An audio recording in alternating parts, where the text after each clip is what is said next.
What's going on, YouTube? You know who it is. It's your boy Shrek, and we're back with another video, guys. By the title of this video, you guys know. Oh, check this out. We did watch it on the last video. This is what it looks like. Well, it's not even daytime because it's already getting dark, but more or less this is what it looks like. Anyways, today's video is about this, our missing lid. It is a recall from Polaris. Polaris did do a recall for it. They did a recall for the latch. It goes out and I guess they break, but ours, the latch didn't latch on, so that had broken already. And during transportation, if you guys recall, we do transport our RzR in reverse on the trailer just for weight distribution. And when we're driving, the wind hit the lid, broke it off. So we called Polaris, spoke with them, told them that we were missing the lid and everything. So they went ahead and shipped it out. So let me go ahead and open this.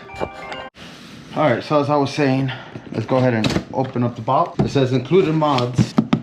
It says service latch lid. Let's see what is in it in the box. In the caja. Oh, I already saw something and it's crazy, incredible. I like it. Comes with the drill bits, a latch. This is what originally broke on ours. This is the recall. They were kind enough to send us a lid. Beautiful. Then these pins are actually on it right now. Beautiful, beautiful, beautiful. So long overdue. We're gonna go ahead and install it. I'll take you guys over there.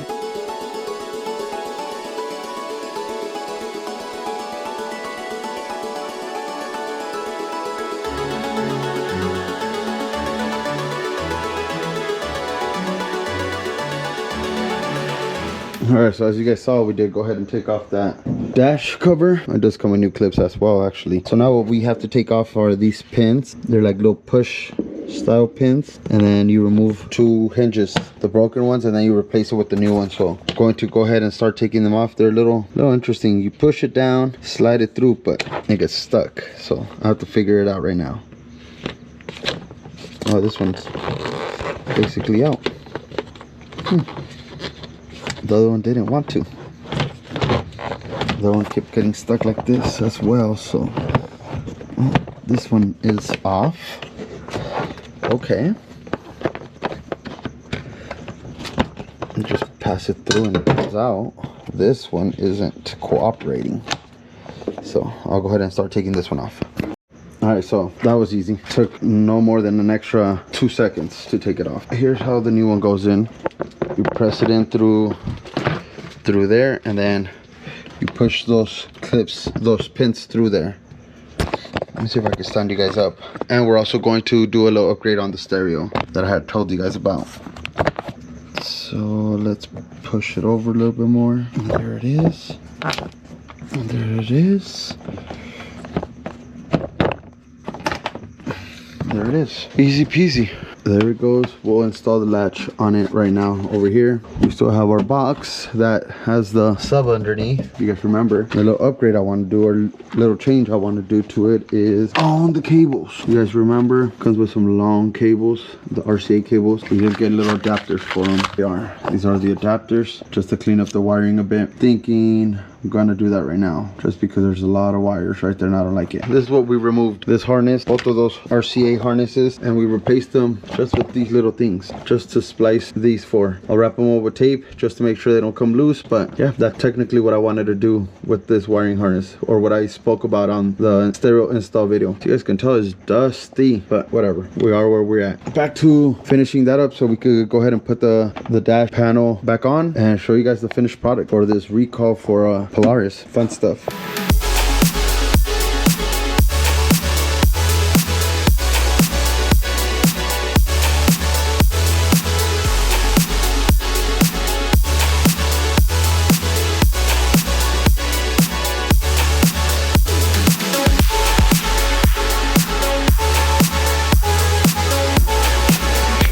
All right, finishing part. So this does latch in there as so we'll be going down right here. Still have to do the little hood scoop, but that's how it is. And there it is, back to complete again. No more hole. It is a little different. You guys can tell, different colors, different shades, but it's on. It's on. We're gonna wipe it down. We did get a little dirty again, but it's on. We do have to put these things back on. These pillar, what is this, the A pillar, but we need to put these plastics back down, these rubbers, adjust our mirrors. But there it is. Easy peasy. With that being said, guys, don't forget to like, comment, share, subscribe. Hopefully this video helps somebody. Like I said, this is a recall from Polaris, so if you're having issues with it, go ahead and give them a call. Should have gotten a letter in the mail, but if not, go ahead and give them a call and they'll get you right. You can either opt out to take it to a dealer and have them do the repairs, or you could do them at home yourself like we just did here. Nothing to it. Take off the dash, couple bolts, bada bing, bada boom, and you're done. So, like always, if you're at home, enjoy time with your family. If you're at home, enjoy time with your family. If you're on the road, be safe. We'll catch you guys on the next one. Peace.